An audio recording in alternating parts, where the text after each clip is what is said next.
Hello and welcome to As Built, the podcast from Graphic Machine about architecture firms and buildings and how both get built. I am your co-host, Patience Jones. With me is Brian Jones.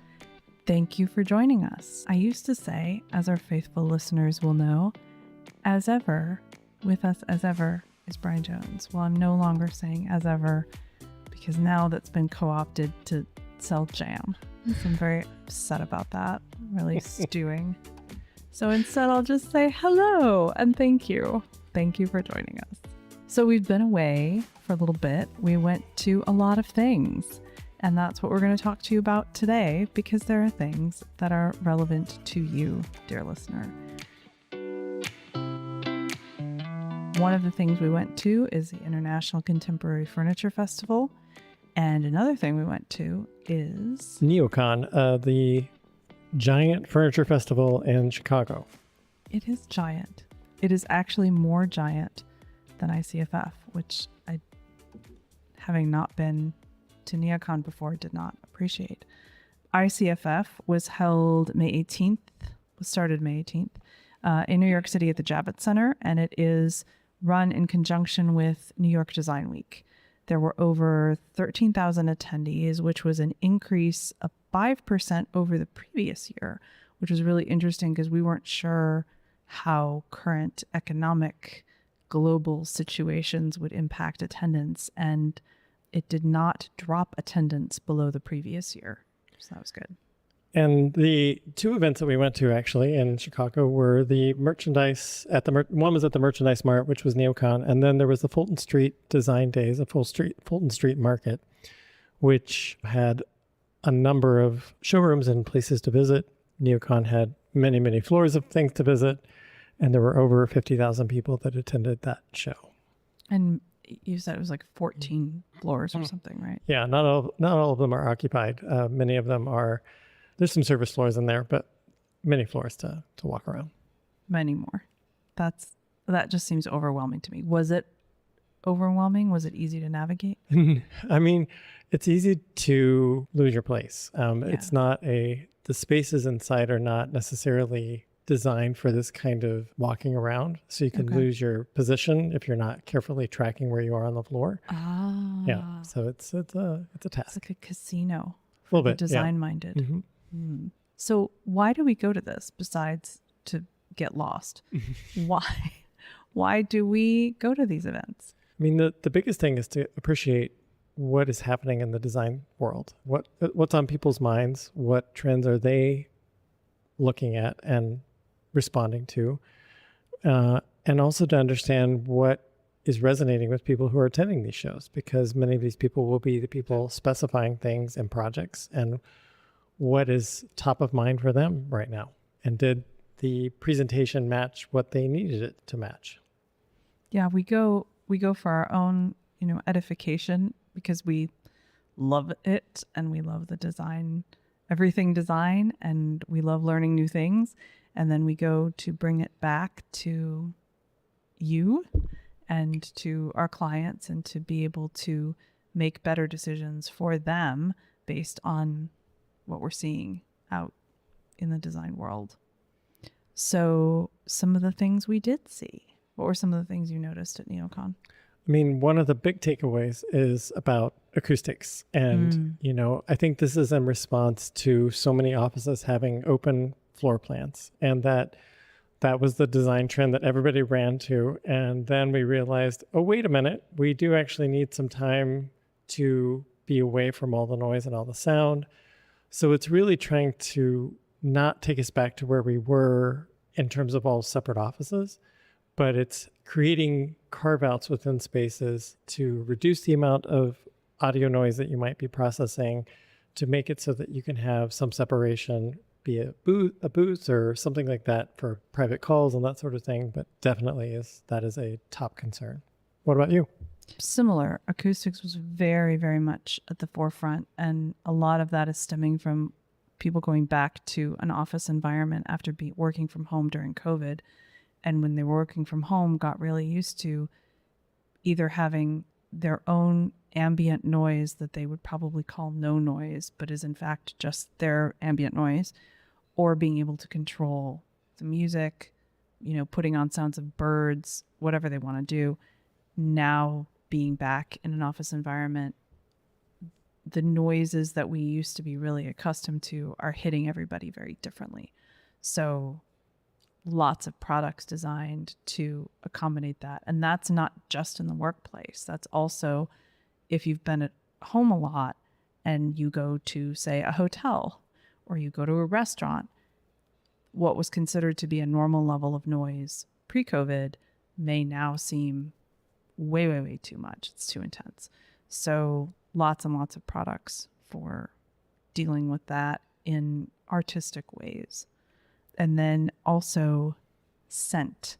Scent was a very big deal at ICFF. The idea of individualized scent profiles for spaces. And even taking it so far as like custom furniture that is infused with a bespoke scent profile for a particular space. And I think about, what Las Vegas hotels have been doing for a long time. You walk into the door of one hotel and you instantly know it's that hotel because it smells like that hotel. And this is sort of what people are trying to create is, when I walk into this office, I smell this thing, or I walk into this store and I smell this thing, which is really interesting. What is so interesting to me also, though, is that there's very much a push for creating spaces that are neuro-inclusive.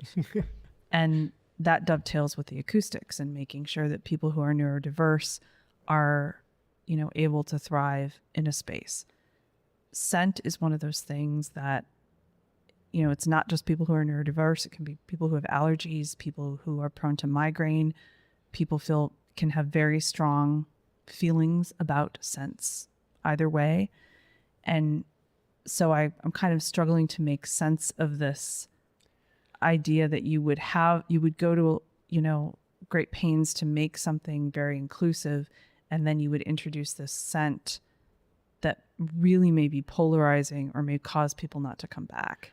Well, and you think about like ambient noise or music or something like that in an audio scenario, you can turn that up or down and it changes instantaneously. But if you are changing scent, that doesn't just evacuate from the space the moment you disable it. It begins to dissipate, but it takes some time. So it seems like kind of the approach of the customization is rather limited with scent and how quickly it could be implemented. It is. And, even if you turn it down, if it's been going in a space, it's been absorbed by the materials in the space. So, the chairs smell like it, or the pillows smell like it, or, when you turn the air on in the room, it gets pushed in again. It's such a powerful thing, but it is sort of like playing with fire, because the sense that is most evocative of memories is scent. Mm-hmm. And you could pick a scent that, as a proprietor, you think, oh, this is really great and everybody's going to love it. And it turns out that for somebody, that smell has really negative connotations, evokes really unpleasant memories. They may or may not consciously connect those two things. They're just going to know, I don't want to go in that space. That space makes me feel icky and I don't know why, but I don't want to go in there. And it can be long lasting, those memories. So yeah, absolutely. Yeah.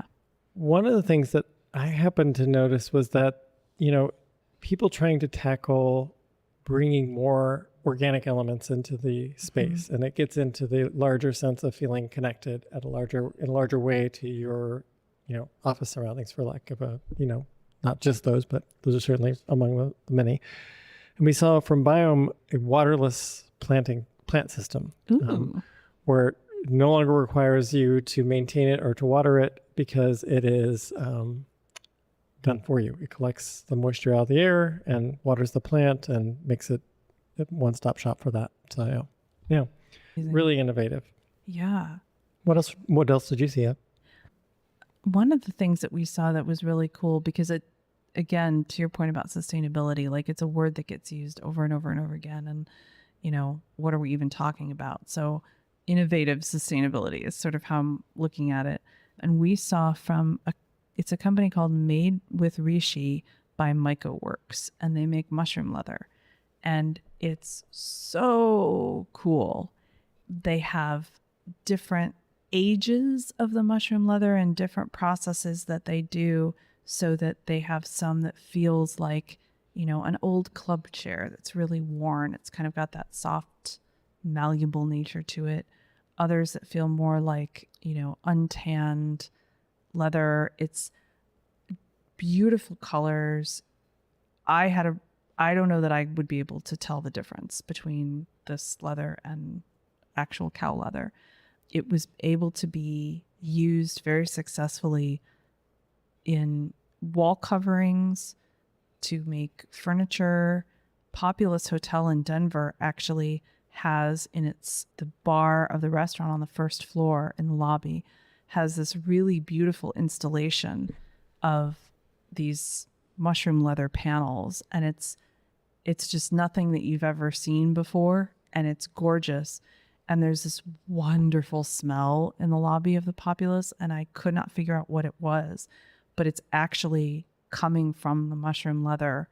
It's like this really great, earthy, actually really expensive smell, very organic, not in an unpleasant way. So that was cool. And they did a collaboration with Hermes several years ago where they made a mushroom leather bag that Hermes sold. So it was really neat. Lots of things happening. Mm-hmm. One of the other things that we noticed was a color palette. Did you notice that too? Yeah, very, very consistent color palette throughout. Yep. Well, and brighter. Last year's shows, the colors were a lot of blacks and grays and whites and neutrals.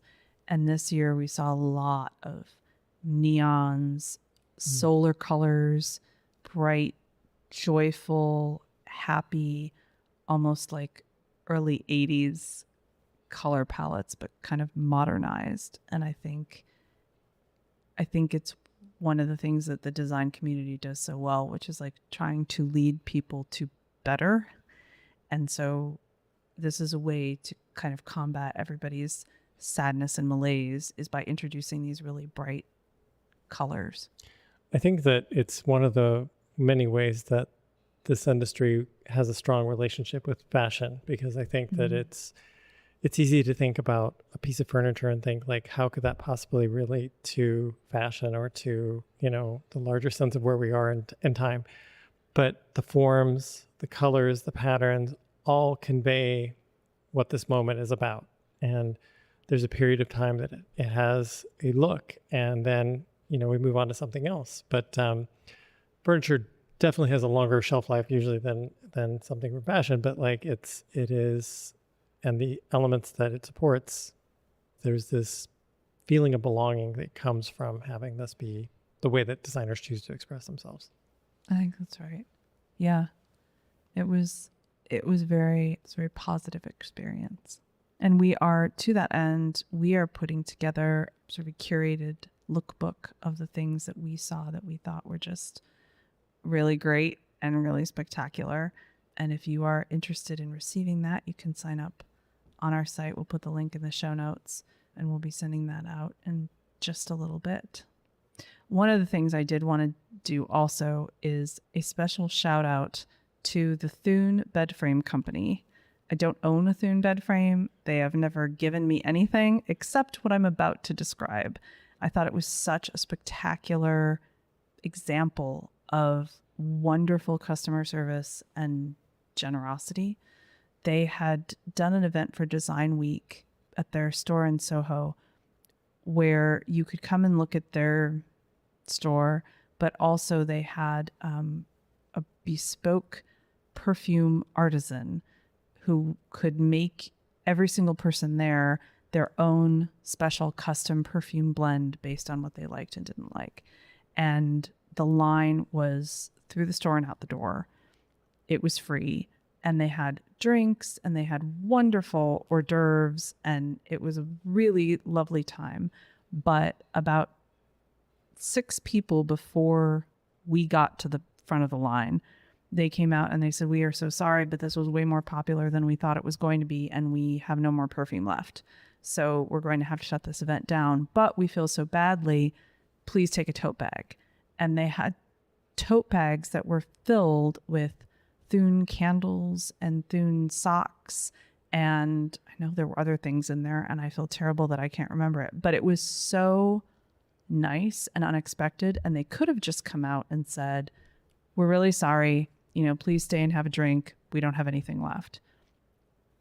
Those things that they gave away were not inexpensive, but I am confident that they looked at the situation and thought the goodwill that we will get from treating people this way versus just sending them out the door is worth whatever we have to give away. And people were thrilled. They were so excited. It completely changed the focus to, I didn't get the thing that I was standing in line for, to, oh my gosh, I got this really special thing and somebody thought about me. Yeah. So I thought that was a great lesson to share, and something that, we all can learn from. You can, if you're smart about it, you can turn those situations into something that actually really endears people to you. Well, we hope that we have endeared ourselves to you. We are grateful to you for joining us, and we will see you next time.